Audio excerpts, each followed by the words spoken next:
We've mentioned in a previous video that in reality, a true child, the child that is born through the creation of God, is a stranger to that world that Satan brought about, which led to the world of Adamic sin and debt and fiction and lies. So the way to really sum it up is truth is a stranger to fiction. Truth doesn't work in fiction because it's not part of fiction. So when you end up doing the wrong thing, becoming part of the fiction, you've actually energized it, and therefore the paper will not work. You have to let the paper work instead of you working for the paper. This is the solution that's going to come from this. There are many clues, even in Latin maxims at times, that emulate warnings and truth, even despite that they're directed down the chaotic field of Satan.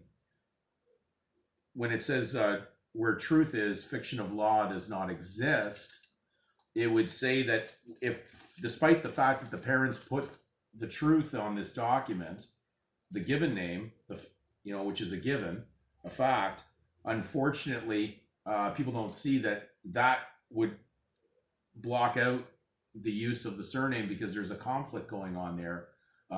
There was no right to use the privacy or the private property of God mixed into the public world of Satan with the surname. So where truth is, fiction of law doesn't exist. So it's almost, in essence, you wouldn't, the truth there would eliminate the surname in there, and they can't operate without the surname, which is in the fiction.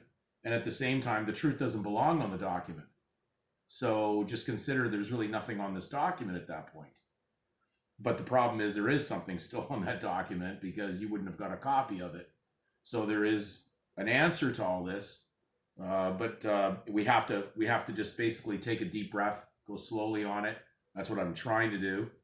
And at times I may seem like I'm saying the same things over and over again, but I don't know how to reach people without being repetitive on the same matters of truth. So truth truly is a stranger to fiction. Therefore, it is the stranger to the contract in the legal world. It wasn't party to it. It should never have been involved. But unfortunately, the inducement occurred, and the parents entered symbolically the child into this induced contract. But this was done, at least the child at the beginning here was in an involuntary state. So we have to remember that.